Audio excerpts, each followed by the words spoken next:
इयत्ता 12वी विषय इतिहास प्रकरण 2 युरोपीय वसाहतवाद प्रकरणातील ठळक मुद्दे 2.1 वसाहतवाद अर्थ आणि स्वरूप 2.2 वसाहतवाद 2.2.1 उदयाची कारणे 2.2.2 परिणाम 2.3 युरोपीय वसाहतवाद 2.3.1 अमेरिका 2.3.2 ऑस्ट्रेलिया आणि न्यूझीलंड 2.3.3 आशिया 2.3.4 आफ्रिका.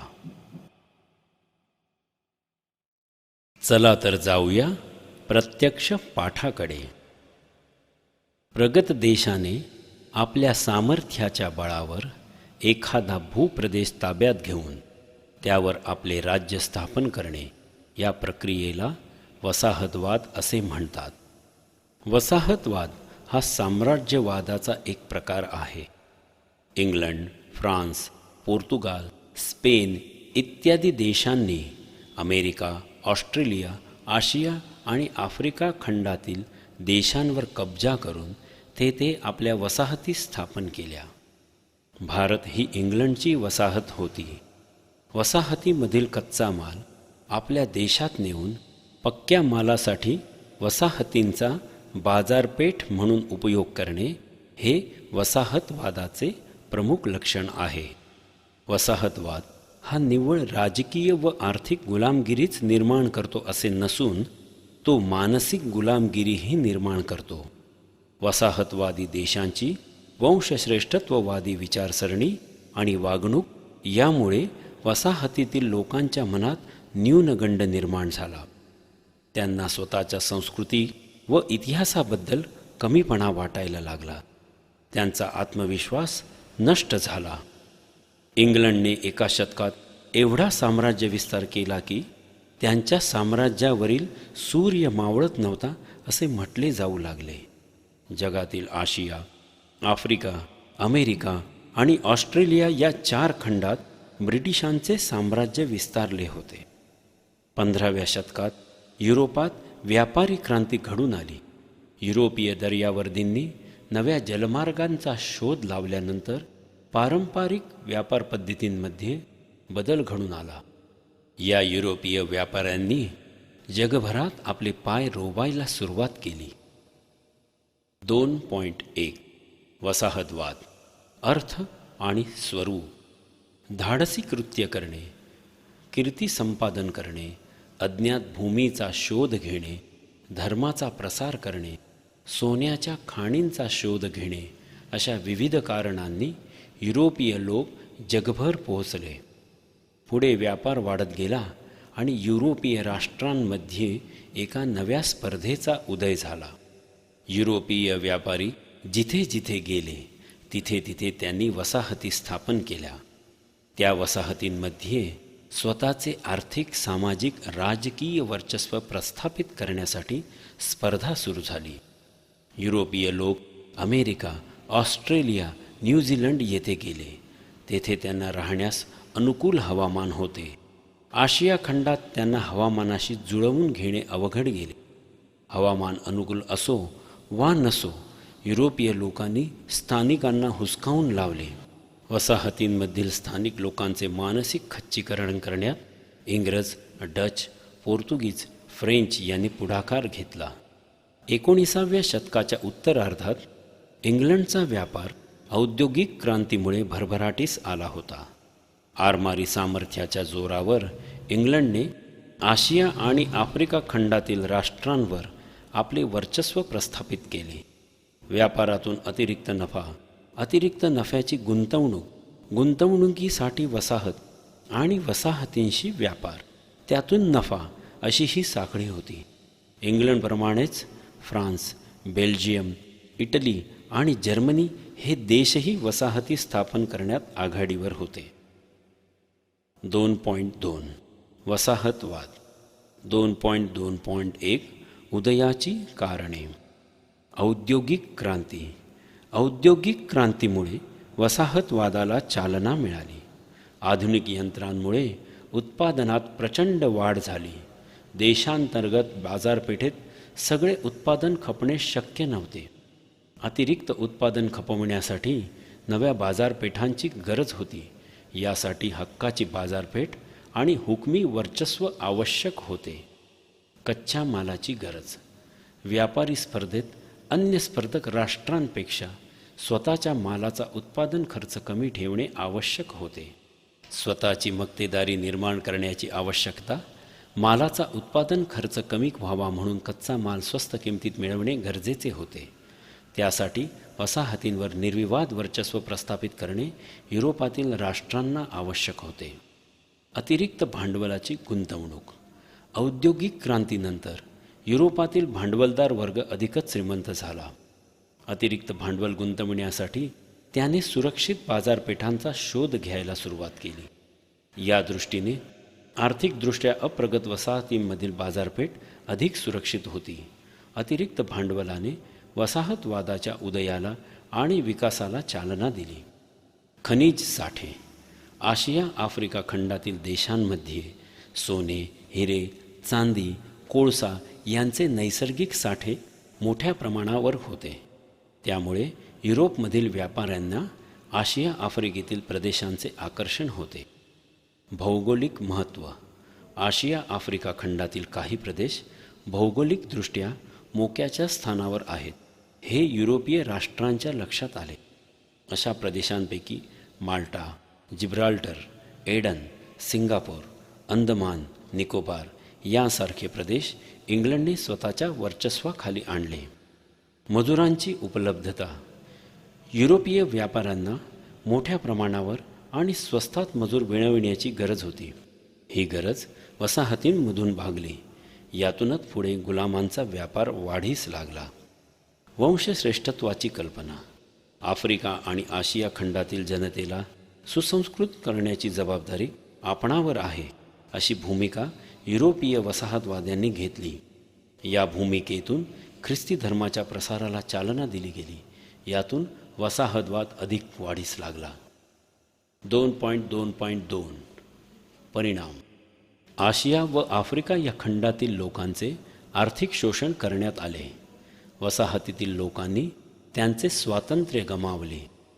आर्थिक शोषणाची परिणती स्थानिक लोक दरिद्री होण्यात झाली. वसाहतवादाच्या विघातक परिणामांच्या जोडीला वसाहतींमध्ये काही विधायक गोष्टी घडल्या. वसाहतींमध्ये राजकीय, सामाजिक, आर्थिक, शैक्षणिक जागृती झाली. लोकशाही पद्धत आणि त्यातील स्वातंत्र्य, समता, बंधुता यांसारख्या आधुनिक जीवनमूल्यांचा त्यांना परिचय झाला. कायद्याचे राज्य, न्यायव्यवस्था, सर्वांसाठी शिक्षण यासारखे विचार पुढे आले. आपले प्रश्न आपणच सोडवायचे हा विचार पुढे आला. त्यामुळे वसाहतींमधून स्वातंत्र्याची चळवळ उदयाला आली. हे करून पहा. ब्रिटिश साम्राज्यांतर्गत असलेले पुढील प्रदेश नकाशावर पहा. भूमध्य सागरातील जिब्राल्टर, माल्टा, पश्चिम गोलार्धातील British Guiana, British Honduras, British West Indies, Bermuda आणि फॉकलंड बेटे. आशिया खंडातील एडन, सिलोन, म्यानमार, हाँगकाँग, भारत आणि आफ्रिका खंडातील राष्ट्रे. 2.3 युरोपीय वसाहतवाद. 2.3.1 अमेरिका. अमेरिकेतील वसाहतवादाचा अभ्यास करताना आपल्या असे लक्षात येते की या काळात बलाढ्य युरोपीय राष्ट्रांनी अन्य दुर्बल राष्ट्रांवर आपले प्रभुत्व स्थापून वसाहतींना राजकीय गुलामगिरीत ढकलले. वसाहतवादी युरोपीय स्थलांतरितांनी अमेरिका खंडातील मूळ रहिवाशांच्या जमिनी बळकावून प्रसंगी त्यांची कत्तल केली. मेक्सिको आणि पेरू देशातील स्थानिकांची राज्ये नष्ट केली. त्यांच्यावर गुलामगिरी लादली. युरोपीय राष्ट्रांमध्ये वसाहती स्थापन करण्याची स्पर्धा सुरू झाल्यावर पोर्तुगाल आणि स्पेन यांनी त्यात पुढाकार घेतला. पोर्तुगालने अमेरिका खंडातील ब्राझील आणि स्पेनने मेक्सिको ताब्यात घेतले. तेथे त्यांना सोन्याचे साठे सापडले. अमेरिकेच्या भूमीवर ऊस आणि तंबाखू पिकवण्यासाठी स्पॅनिश लोकांनी आफ्रिकेतून गुलाम आणले. पेरू, मेक्सिको आणि व्हेनेझुएला येथे सोन्या चांदीचे साठे सापडताच स्पेनने शेतीपेक्षा सोने मिळवण्यावर लक्ष केंद्रित केले. त्यांनी दक्षिण अमेरिकेमध्ये संपूर्ण किनारपट्टीवर प्रभुत्व स्थापन केले. दक्षिण किनाऱ्यावरील फ्लोरिडा ते कॅलिफोर्नियाचा प्रदेश स्पॅनिश लोकांनी ताब्यात घेतला. तेथे त्यांनी अमेरिकेतील रेड इंडियन लोक आणि आफ्रिकेतून आणलेले गुलाम यांच्याकडून शेती करून घ्यायला सुरुवात केली. शेतीबरोबर खाणीमधून अफाट खनिज संपत्ती त्यांच्या हाती लागली. स्पेनने या भागात आपला कारभार सुरळीत चालविण्यासाठी गव्हर्नर नेमले. स्पेनचा राजा हा या वसाहतींचा सर्वोच्च सत्ताधीश होता. काउन्सिल ऑफ द इंडीज या संघटनेद्वारे सत्ता राबविण्यात येऊ लागली. ही काउन्सिल वसाहतींमधील व्यापारही सांभाळत होती. या वसाहतींमधून कच्चा माल स्पेनला नेला जाई. त्यापासून बनविलेला पक्का माल स्पेनमधून वसाहतींच्या बाजारपेठेत विक्रीसाठी आणला जाई. या प्रदेशातील सोने आणि चांदीच्या व्यापारात राजाला मोठा नफा मिळत असे. स्पेनची भरभराट पाहून इंग्लंड, हॉलंड आणि फ्रान्स यांनीही अमेरिका खंडात आपल्या वसाहती स्थापण्यास सुरुवात केली. इंग्लंडची राणी एलिझाबेथ पहिली हिच्या काळात सागरी मोहिमांना प्रोत्साहन मिळाले. तसेच वसाहती स्थापन करण्यास प्राधान्य दिले गेले. राणी एलिझाबेथ पहिली हिच्या काळात व्यापारी नफ्याच्या जोडीने स्वराष्ट्राचे हित हे उद्दिष्ट वसाहतवादाला जोडले गेले. इसवी सन 1496मध्ये जॉन कॅबेट याला इंग्लंडने अमेरिकन भूमीवर वसाहती स्थापन करण्याची परवानगी दिली. त्याने उत्तर अमेरिकेत इंग्लंडचे बस्तान बसविले. इसवी सन 1607मध्ये जेम्स नदीच्या काठावर ब्रिटिशांनी जेम्सटाऊन ही वसाहत उभारली. तिला पुढे व्हर्जिनिया नाव देण्यात आले. पुढील काळात उत्तर अमेरिकेतील पूर्व किनारी प्रदेशात न्यू इंग्लंडपासून ते कॅरोलिनापर्यंत इंग्रजांच्या वसाहती स्थापन झाल्या. इंग्लंडने वसाहतींची अधिकच नाकेबंदी करण्याचे धोरण आखले. यातूनच जलवाहतुकीसंबंधीचा कायदा केला गेला. या कायद्यान्वये मालाची वाहतूक करण्याची मक्तेदारी फक्त इंग्लंडमधील कंपन्यांना मिळाली.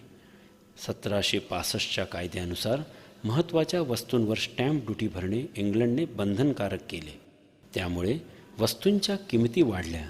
स्टॅम्प ॲक्टद्वारे लादल्या गेलेल्या करास आणि इंग्लंडने अमेरिकेतील त्यांच्या वसाहतींवर घातलेल्या इतर निर्बंधांना व्हर्जिनिया, मॅसॅच्युसेट्स या वसाहतींनी प्रथम विरोध केला.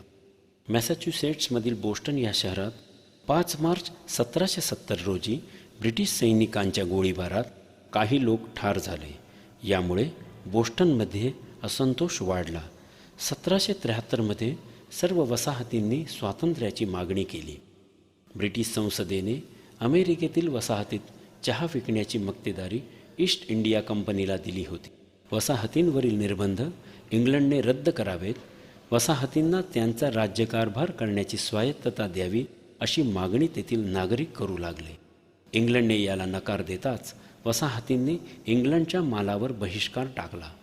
1773 साली बोस्टन बंदरात स्थानिक जनतेने निषेध दर्शविण्यासाठी ईस्ट इंडिया कंपनीकडून आलेल्या चहाच्या पेट्या समुद्रात फेकल्या. या घटनेस बोस्टन टी पार्टी असे म्हणतात. या पार्श्वभूमीवर अमेरिकेतील ब्रिटिश वसाहतींची सभा कॉन्टिनेंटल काँग्रेस निर्माण करण्यात आली. 1774मध्ये फिलाडेल्फिया येथे या वसाहतींचे अधिवेशन भरले. त्यांनी ब्रिटनमधील मालाच्या आयात व निर्यातीला विरोध केला आणि ब्रिटिश माल वापरू नये असा निर्णय घेतला. यातूनच अमेरिकेतील वसाहतींनी वसाहतवादाविरुद्ध लढा पुकारला. अमेरिकेतील 13 ब्रिटिश वसाहतींनी एकत्र येऊन आपण इंग्लंडच्या सत्तेपासून स्वतंत्र झाल्याचे जाहीर केले. 4 जुलै 1776 रोजी स्वातंत्र्याचा जाहीरनामा हा दस्तऐवज संमत करण्यात आला. हा दस्तऐवज थॉमस जेफरसन याने तयार केला होता. जेफरसनने जीवन जगणे, स्वातंत्र्य आणि आनंद मिळविणे हे मानवाचे 3 निसर्गसिद्ध हक्क असल्याचे व ते कोणालाही हिरावून घेता येणार नाहीत असे नमूद केले. स्वातंत्र्याचा जाहीरनामा प्रसिद्ध झाल्यावर ब्रिटिश सैन्य आणि 13 वसाहतींमधील नागरिक यांच्यात लढाया होत राहिल्या. सरतेशेवटी सॅराटोगा येथील लढाईत ब्रिटिश सैन्याचा निर्णायक पराभव झाला. फ्रेंचांनीही वसाहतींच्या संघर्षात अमेरिकनांना मदत केली. 1779मध्ये स्पेन अमेरिकेच्या बाजूने युद्धात उतरले. वसाहतींचा प्रमुख सेनापती जॉर्ज वॉशिंग्टनने इंग्रजांचा पराभव केला. इंग्रजांचा सेनानी लॉर्ड कॉर्नवॉलिस शरण आला. अमेरिका स्वतंत्र झाली. मानवाचे निसर्गसिद्ध हक्क नाकारणाऱ्या राज्यकर्त्यांविरुद्ध लढण्याचा जनतेला हक्क असतो हे अमेरिकेने जगाला दाखवून दिले. राजाविना राज्य ही अमेरिकेने जगाला दिलेली एक महत्त्वाची देणगी आहे. अमेरिकेजवळील कॅनडा प्रदेश 1763च्या पॅरिस तहानुसार इंग्रजांकडे गेला. त्यांनी पुढे कॅनडाला संघराज्याचा दर्जा दिला आणि इंग्लंडसारखी द्विगृही संसद दिली. इंग्रजांनी कॅनडामध्ये एक राजप्रतिनिधी नेमला होता.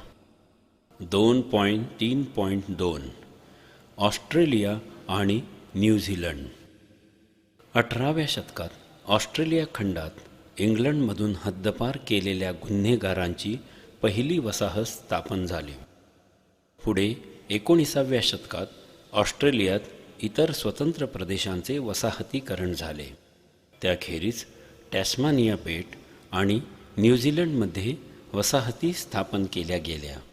1900मध्ये टॅस्मानिया बेट ब्रिटिश साम्राज्यांतर्गत अंतर्भूत करून स्वयंशासित असे ऑस्ट्रेलियाचे प्रजासत्ताक राज्य स्थापण्यात आले. त्यांना इंग्लंडप्रमाणे द्विगृही संसद देण्यात आली.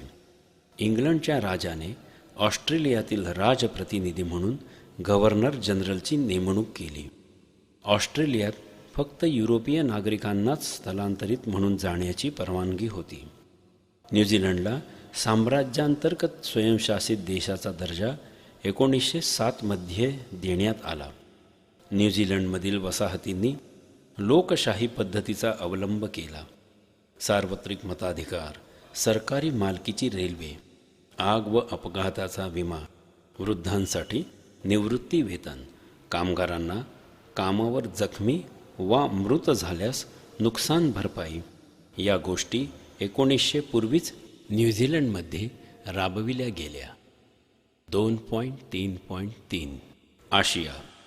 इतर युरोपीय वसाहतवाद्यांच्या आक्रमणापासून वसाहतींचे संरक्षण करणे आणि सीमावर्ती प्रदेशांमध्ये व्यापाराचा विकास करून स्वार्थ साधणे हे इंग्रजांचे उद्दिष्ट होते. म्यानमार. भारताचे ईशान्येकडील शेजारी राष्ट्र म्हणजे म्यानमार. त्याचे पूर्वीचे नाव ब्रह्मदेश म्हणजेच बर्मा असे होते. म्यानमारमधील नैसर्गिक संपत्ती आणि बाजारपेठीची उपलब्धता यामुळे त्या देशावर कब्जा मिळवणे हा इंग्रजांचा हेतू होता. म्यानमारमधील राज्यकर्त्यांनी 1760पर्यंत म्यानमार एकछत्री अंमलाखाली आणला होता. त्यांनी 19व्या शतकात मणिपूर जिंकून आसामवर धडक मारली. इंग्रजांच्या दृष्टीने ही धोक्याची घंटा होती. पुढे भारताचा गव्हर्नर लॉर्ड एमहर्स्ट यांनी म्यानमार विरुद्ध युद्ध पुकारले. ते 2 वर्षे चालले. ते पहिले ब्रह्मी युद्ध म्हणून ओळखले जाते. या युद्धात इंग्रजांच्या आरमाराने रंगून म्हणजेच यांगॉन बंदर जिंकून घेतले. त्यानंतर इंग्रज आणि म्यानमारचे राज्यकर्ते यांच्यात तह झाला. या तहान्वये म्यानमारकडून इंग्रजांनी मणिपूर परत घेतले. तसेच म्यानमारचा किनारी प्रदेश आणि तेथील जंगल व खनिज संपत्ती इंग्रजांच्या ताब्यात आली. इंग्रजांनी म्यानमारकडून लष्करी भरपाई म्हणून मोठी रक्कम वसूल केली. ब्रह्मदेशाची तत्कालीन राजधानी ॲव्हा येथे इंग्रज रेसिडेंट नेमण्यात आला. दुसरे ब्रह्मी युद्ध लॉर्ड डलहौसीच्या काळात लढले गेले. म्यानमारमध्ये राहणाऱ्या 2 इंग्रज नागरिकांना म्यानमार प्रशासनाने दंड ठोठावला. डलहौसीला हस्तक्षेप करण्याचे जणू कारणच मिळाले. डलहौसीने जॉर्ज लॅम्बर्ट या अधिकाऱ्याच्या नेतृत्वाखाली फौजा पाठवून युद्ध पुकारले. ब्रह्मी सैन्याचा पराभव केला. रंगून अर्थात यांगॉन, पेगू म्हणजेच बेगो, प्रोम ही ठिकाणे इंग्रजांनी जिंकून घेतली. पेगूचा प्रदेश इंग्रजांनी त्यांच्या साम्राज्यात विलीन केला. या विजयामुळे इंग्रजांचा म्यानमारच्या किनाऱ्यावरील प्रभाव वाढला. म्यानमार विरुद्धच्या या लढाईत इंग्रजांच्या सैन्यात भारतीय सैनिकांचा समावेश होता. या युद्धाच्या खर्चाचा भारसुद्धा भारतीयांवर टाकण्यात आला. तिसरे ब्रह्मी युद्ध 1885च्या सुमारास झाले. या युद्धासाठी ब्रह्मी सरकारचा फ्रान्सशी वाढत चाललेला संपर्क हे एक कारण होते. फ्रेंचांनी व्हिएतनाम म्हणजेच इंडो चायनामध्ये स्वतःचे प्रभाव क्षेत्र निर्माण केले होते. इंग्रजांना संभाव्य धोक्याची कल्पना आली. त्यापूर्वी म्यानमारचा राजा थिबा याने इटली व जर्मनी या देशांशी व्यापारी करार करण्याचा प्रयत्न केला. त्याने फ्रान्सशी व्यापारी करार केला.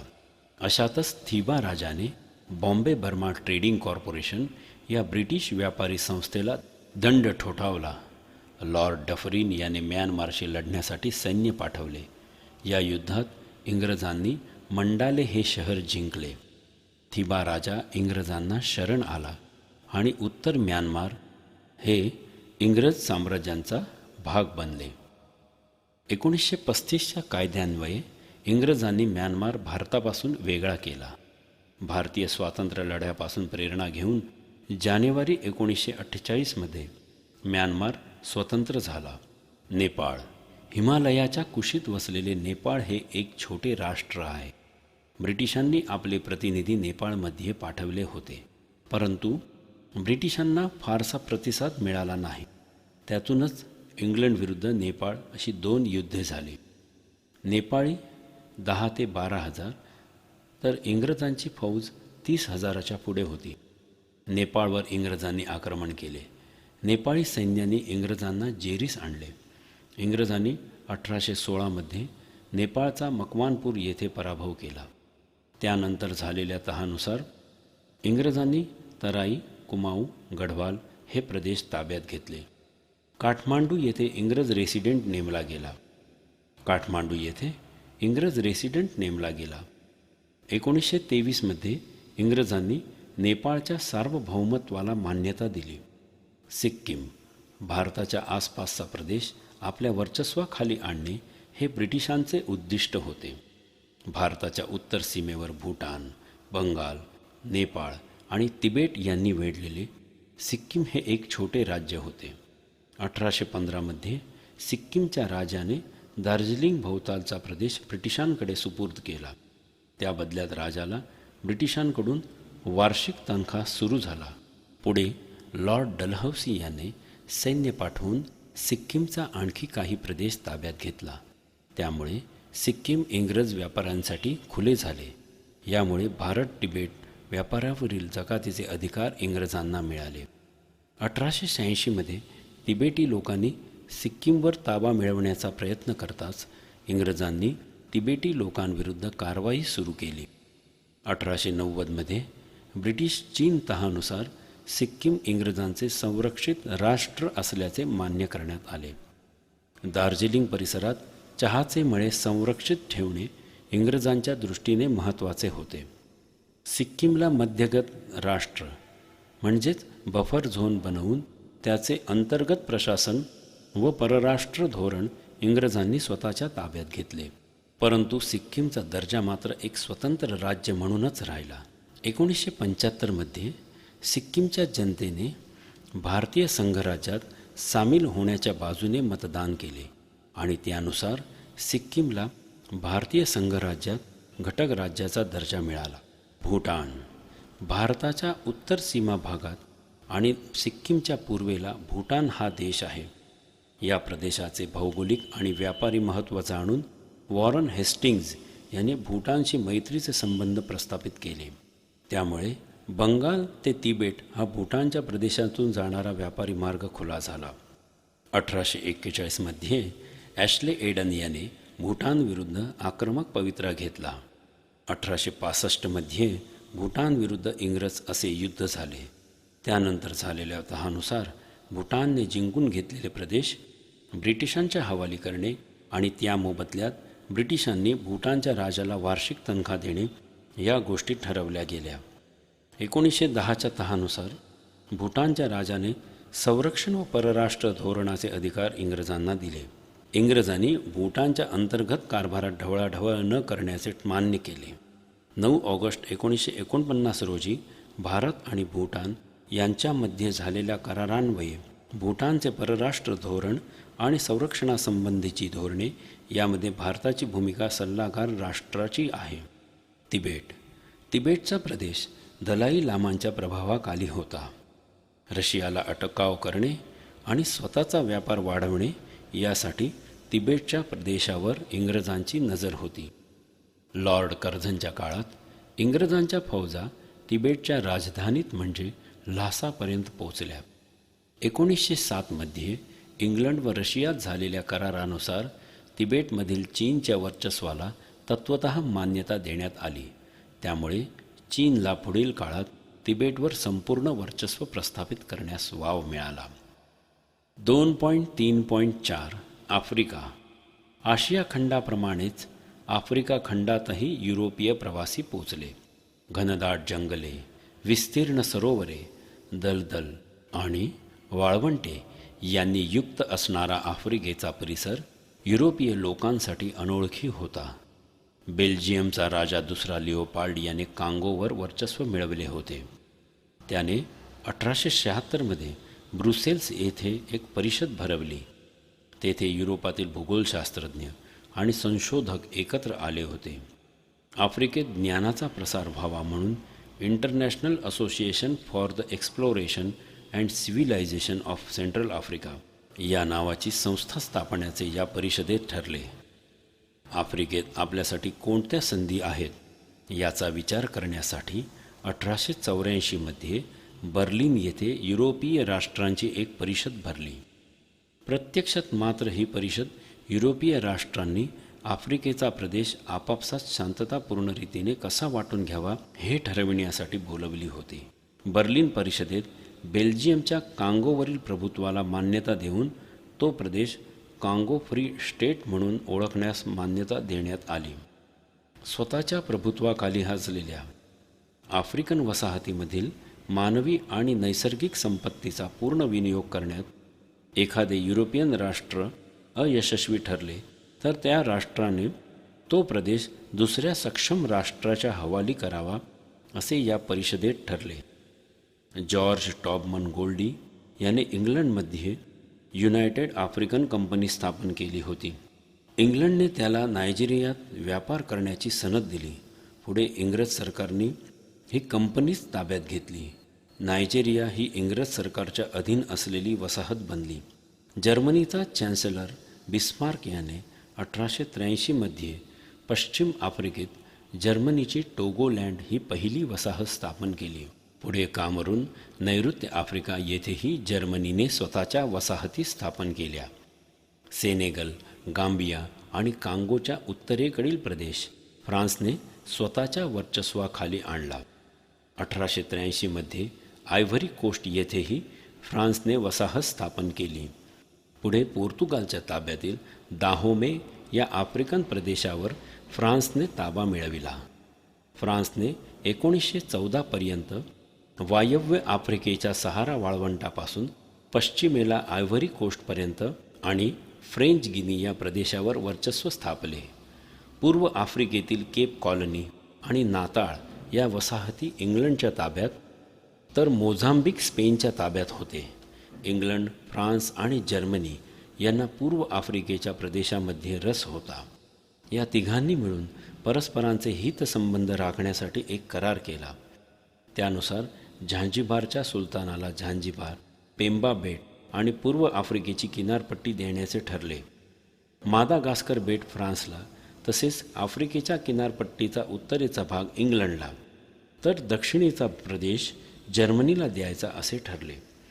1897 मध्ये जर्मनीने जर्मन ईस्ट आफ्रिका कंपनी काढून पूर्व आफ्रिकेतील प्रदेश स्वतःकडे घेतला.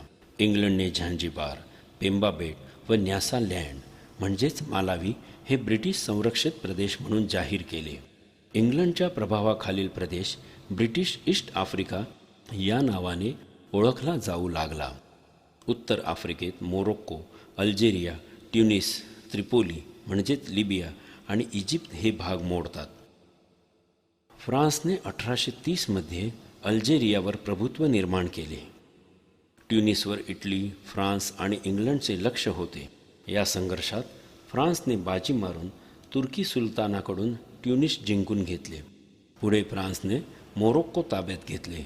इटलीने त्रिपोली, सायरेनिका जिंकून घेतले. इजिप्तच्या भूमीत इंग्लंड आणि फ्रान्स या दोघांनाही रस होता. इंग्रजांनी अलेक्झांड्रिया ते कैरो रेल्वे मार्ग बांधला. भूमध्य समुद्र व तांबडा समुद्र जोडण्यासाठी सुएझचा कालवा फ्रेंच अधिकारी फर्डिनांड डी लेसेप्स याच्या देखरेखीखाली खोदला. सुरुवातीला हा खर्च सर्व इजिप्त करत होता. सुएझ कालव्याचा खर्च एवढा वाढला की इजिप्तला त्यासाठी कर्ज घ्यावे लागले. कर्जावरचे व्याजही फेडता येईना, म्हणून सुएझ कालवा कंपनीचे समभाग म्हणजेच शेअर्स विक्रीसाठी काढले गेले. इंग्लंडने यातील समभागांचा काही भाग विकत घेतला.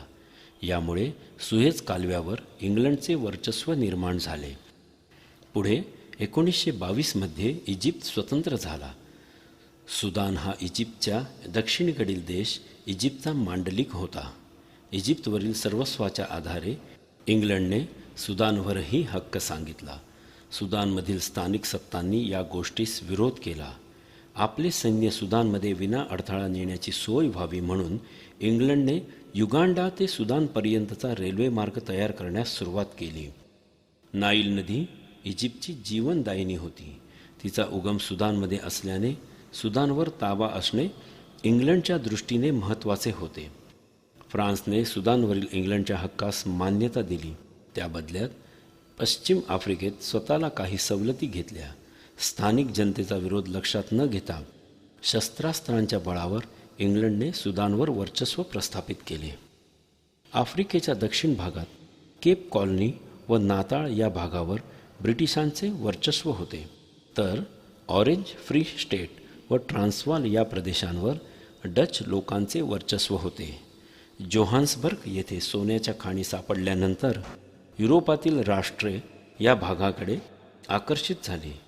1909पर्यंत दक्षिण आफ्रिकेतील आपल्या वर्चस्वाखाली वसाहतींचे एकीकरण करून त्यास युनियन ऑफ साऊथ आफ्रिका असे नाव इंग्लंडने दिले.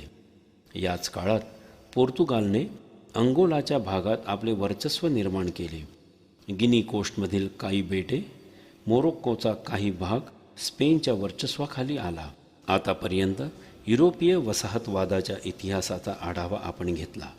पुढील पाठात आपण युरोपीय वसाहतवादाचा भारतावरील प्रभाव या विषयाची माहिती घेणार आहोत. माहीत आहे का तुम्हाला, इंग्रजांनी ब्रह्मदेश ताब्यात घेतल्यानंतर तेथील राजा थिबा याला कैद केले. त्याने भविष्यात पुन्हा उठाव करू नये आणि त्याचा प्रजेशी काही संबंध राहू नये म्हणून ब्रिटिशांनी त्याला भारतात महाराष्ट्रातील रत्नागिरीच्या परिसरात आणले. राजाला नजरकैदेत ठेवण्यासाठी 3 मजली प्रशस्त राजवाडा उभारण्यात आला. राजवाड्याच्या तळमजल्यावर संगमरवरी फरशीचे सभागृह आहे. छताला सुंदर नक्षीकाम केलेल्या लाकडी पट्ट्या लावलेल्या आहेत. अर्धवर्तुळाकार खिडक्यांना रंगीबेरंगी इटालियन काचा लावलेल्या आहेत. या राजवाड्याच्या परिसरात थिबा राजाने ब्रह्मदेशातून आणलेली भगवान गौतम बुद्धांची मूर्ती आहे. पूर्वी दिल्लीचा बादशहा बहादूर शाह यास 1857च्या स्वातंत्र्य लढ्यात भाग घेतल्याबद्दल इंग्रजांनी ब्रह्मदेशातील यांगॉन येथे पाठविले होते. बादशहा तिकडेच मृत्यू पावला. योगायोगाची गोष्ट म्हणजे पुढे याच रत्नागिरी जिल्ह्यात जन्मलेल्या लोकमान्य टिळकांना राष्ट्रीय चळवळीपासून दूर ठेवण्यासाठी ब्रह्मदेशातील मंडालेच्या कारागृहात 6 वर्ष ठेवले होते. येथेच टिळकांनी गीता रहस्य हा ग्रंथ रचला. पुढे नेताजी सुभाषचंद्र बोस यांनासुद्धा इंग्रज सरकारने मंडालेच्या